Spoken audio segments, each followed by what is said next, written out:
今年的北戴河休养期间，中共元老和习近平到底谁政变了谁？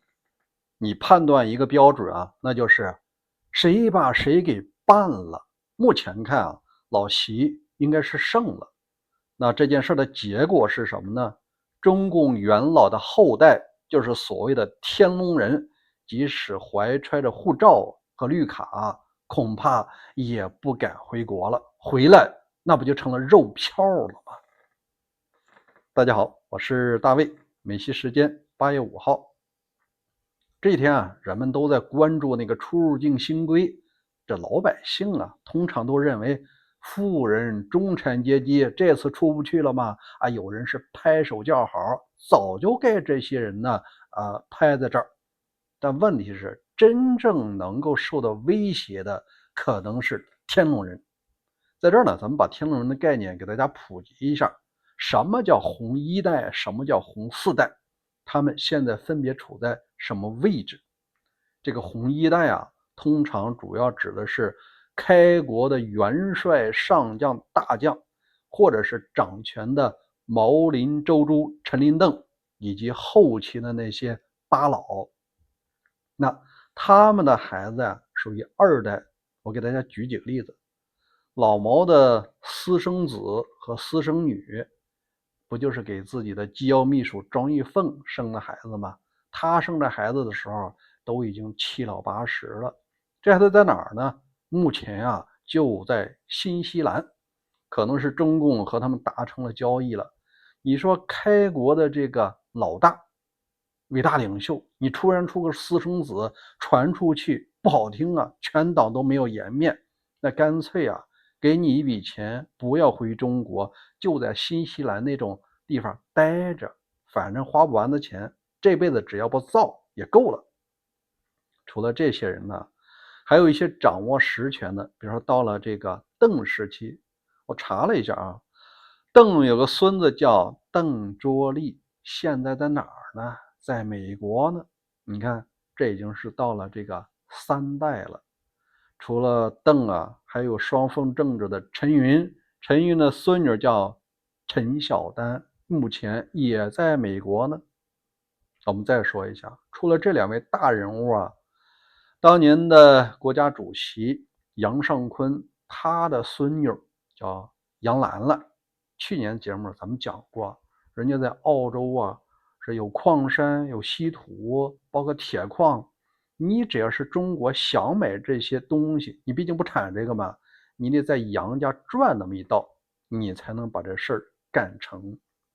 你看，除了国家主席实际掌权的，还有那谁呢？那就是这个叶剑英元帅的孙子，叫叶明子。他呢也在美国呢。刚才咱说的杨兰兰是在澳大利亚。你看，邓时期啊，这些人的孩子都已经做好了一国两制了，就是共产党这总书记、国家主席这个，咱们轮流坐庄，一个人做10年，这样当你不坐庄的时候，要给自己留个后路，防止被清算。一个人当官，其他人呢就是捞钱，捞完钱了以后还不算，就是你得防止别人弄走啊，必须得弄到国外去啊。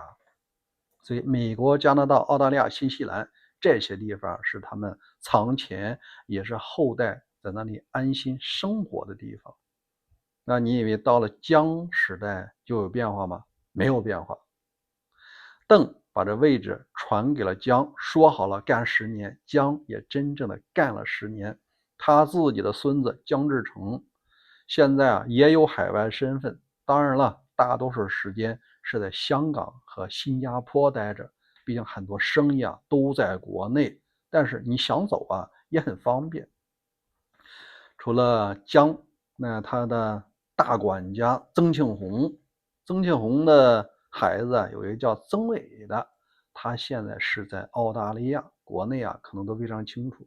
另外，曾庆红还有一个侄子叫做这个曾宝宝，应该叫侄女哈，他主要是在香港。你看香港吧，说走啊也非常快的。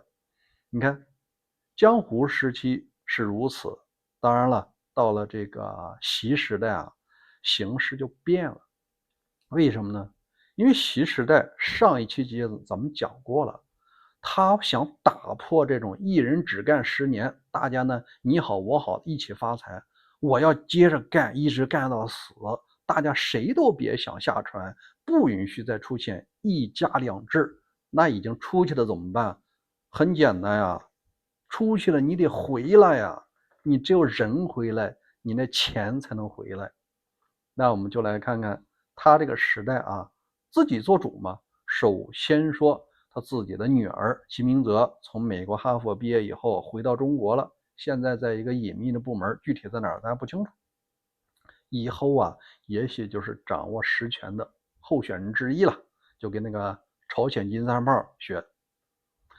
除了他之外啊，我看了一下啊，你看那个他的对手红二代的薄熙来，虽然人进去了，但是红三代薄瓜瓜现在就在加拿大生活，他恐怕是不敢回去了。回去以现在的出入境规定啊，肯定会被摁住的。你看，从毛时期到现在的习时期啊，发生了翻天覆地的变化。而且咱就不得不说，习为什么要这样干？你呢，横向比较一下，在江泽民时期和胡锦涛时期，一般的家族权贵、天龙人还是普通的老百姓啊，大家达成了一个共识，就是我允许你贪，你贪的同时，你要给老百姓留口汤喝。你看，你吃肉，我喝汤，我也能开着奔驰宝马，也能住上别墅，对吧？你在国外有几个亿，那是你的本事。但老习觉得呀，现在这所有的天下，你们弄出去的那3万亿美金，那都应该是中国的，而现在中国已经姓习了，那这个钱必须得回来。所以你看，这些已经拿了外国永居、拿了外国护照的那个护身符啊，轻轻松松就能够被废掉，因为他现在的出入境，要么你进来，你进来以后呢，我就再限制出境了。首先让你录制一段放弃原有国籍和永居的声明，放弃领事保护。那而且他要恢复他的中国国籍。那你说这些人不愿意怎么办？不愿意啊，那有100种办法让他电视认罪啊。所以说这件事做起来呢，真正受影响的是这些天龙人。那你这些人要不回来，是个长办法吗？不是，因为大量的生意还在中国，你的爷爷奶奶、父亲、母亲还在，除非你要忍受这种骨肉分离，那这种情况一旦成型，最高兴的也是习，钱即使不回来也行，但你至少这种氛围形成了，所有党内的人都看到了，就是这条路走不通了，不要再想着再把资产往外拿了，跟着老习一直干吧。你看他的目的不就成型了吗？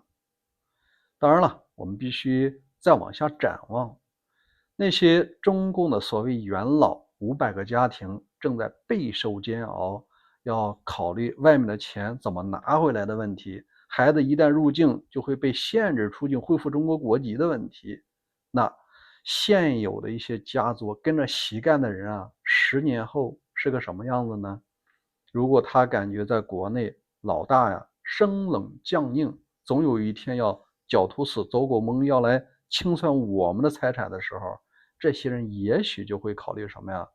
模仿一下这个华叶汪，咱也来一次政变，这样才能保证自己的江山，才能保证自己的财产。所以说，未来10年、20年大戏还长着呢，咱们齐溜着看唱本，走着瞧吧。好，欢迎关注大卫观点和大卫看世界2个频道，咱们经常都有更新，也欢迎加入会员频道。明天再会。